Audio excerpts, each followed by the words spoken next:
Thank you so much indeed for joining us, and welcome to the program. Thank you and good evening. All right, when you started Sanitation Ambassadors, what were you seeing? What was the layer of the land? And what's been the journey? It's quite fun. I'm in software. I'm for many years, and what happened was the day zero here in Cape Town, 2017, 2018, when we have 50 liters a day. And what I did was just importing one of the toilets from Sweden that we have in our house there, and so we can flush all the time and live like a normal life. And I also imported a shower from the US using extremely little water, but we could live like the normal lifestyle compared to this. If it's yellow, let it mellow. If it's brown, flush it down, and shower for 1.5 minutes ice cold. That's not my cup of tea. So we just installed these things and lived a normal life, and met a couple of Swedish guys that we decided to start a company. And when we got the first container to South Africa, it started to rain, and it's quite typical South African style. Is like if you have a problem here, and it's here, then it's gone. And we see now, like on several places around South Africa, and like it's definitely not gone. But I just want to touch base on a couple of things that I think is interesting. Is when we talk about toilets, we talk about water. It's quite interesting with the consumption of water. Like we cry for more boreholes, desalinations, plants, etc., etc. I was on the toilet earlier. So you see this little beak here. And to flush away this little amount, we use here in South Africa, as an average, not 1 bottle of water, drinking water. We use 9 liters, so 18 bottles of water to flush away that little amount. That's quite strange. Right. So, rather drink it, is that what you're saying? Oh, this is actually Chardonnay. It's Yes, Saturday evening. yes. All right. I may be weird, but so weird I'm not. Sorry. Right. So are we saying that we have to re-engineer the way that we've looked at sanitation and how we build things? Absolutely. And I think it is, like if we talk about, the department water and sanitation, when you start with water, you start in the wrong direction immediately. Just think of like you have like a railroad research organization that will take up like a problem with the railway or the railroad. The problem they will start with the train and the track, not like using drones instead.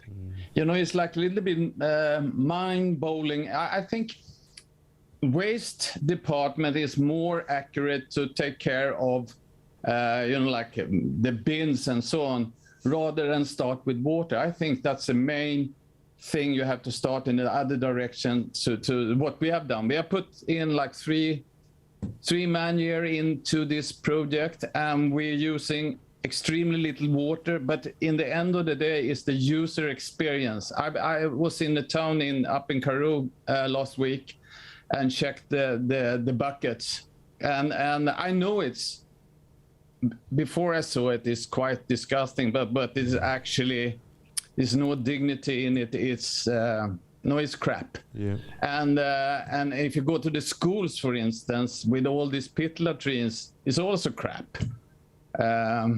And I think people should have the opportunity to have, sorry my French, a proper shit. So the authorities hear and see the work that you're doing. Are they receptive to changing traditional methods? We are just finishing our pilot, and we haven't launched our project or a product or system yet. We have been very careful. We want to test everything before we do it. But what problem we have now is so many people calling.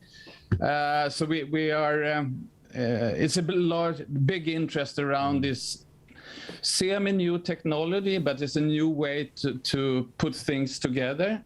For instance, if you talk about just water consumption, we looked into a school. If we had installed like a standard South African version, with the toilet with 9 liter and washing your hands, and you put in a 2,007 liter water tank. If you just think of the water tank, the toilet, and wash your hands, we calculate to 200 visits on that whole tank for kids in schools. But if we're using the technology we providing, it's about, listen now, 9,000 visits. 200 to 9,000? Yes, and I'm not kidding. And it actually works. But like, it's always pros and cons with everything. And one of the big things with the system we work with, if you like to sit in your own aroma, it doesn't work very well because we take out the air out so quick. So even if you have like a problem with your stomach, it smells less than any water toilet.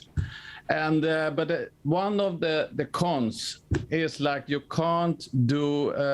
can't offer you a proper splashback. You know what I mean? Yes, yes. So I'm just trying we can't offer that. I'm sorry. Why is it that these systems, these new systems, work so well? What is it about the way that it operates, that it does things that makes it more efficient?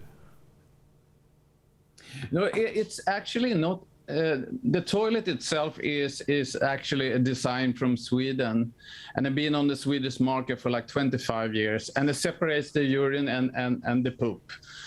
But this ceramic is beautiful, and when you flush it with a small flush, it's just using 100 ml to take away this, changing the water lock. So you get like a flush feeling. So you say, when you press the button, you say, so people think they have a flush toilet, but you get the experience of the flush toilet. But many people think, the toilet is the important part if you look to the whole value chain. But if you look in this last report about the wastewater treatment plants in South Africa, most of the wastewater is going straight out to the lakes and rivers and the ocean. And that's not very good at all. The nutrients should go into the soil. And if you use poop, for instance, and treat it in a proper way, and I mean a really proper way, you can use it in agriculture and you can grow more food. Sounds a little bit like wacko, but it actually works. So what we're saying is that if Minister Mchunu took this 111 billion rand and applied some new age thinking, we could solve these problems literally in the next few years. I think if you're open to new solutions and look into new solutions, but remember, sanitation technology, there's about 150 years old. There are some new things going on, but it's lots of pumps, lots of electricity. Take a municipality, for instance. It's quite often 30 and 40% of the energy consumption is for wastewater plants. And the wastewater plant we have, we call it Resource and Treatment Center, can actually work without electricity, totally out of electricity and totally out of water. So it's new thinking, and we work together with the Swedish University in Uppsala, and also with the University in Cape Town. And we also work together with University in Durban, and these are probably the best in top 10 in the world in this sanitation problem. But I think you need to be an outsider to see, like as a software guy, you're asking all these stupid questions. Why are we doing that? Why are we doing things in that way? Can't you do it in another way? And that's exactly what we have done. And I think we're proud of what we have achieved so far. So we will launch it as soon as possible. Yeah. How quickly do you think we could get rid of the bucket system totally in this country if we applied our minds and applied the right technologies? I think we can do it, I just calculated quicker. I think we can do it in 12 months. 12 months, all buckets, toilets would be gone. Wow. Yeah, and we create a bunch of new jobs, nice jobs, and I think the bucket toilet is actually worse than the pit latrine.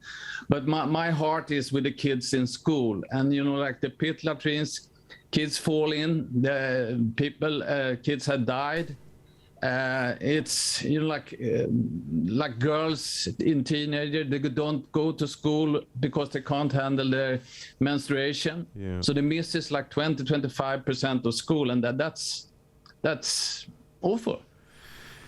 Birger, I wish we could continue chatting, but thank you so much for joining us, and let's hope that there is new thinking, new ideas that are fully embraced, so that we can save our country and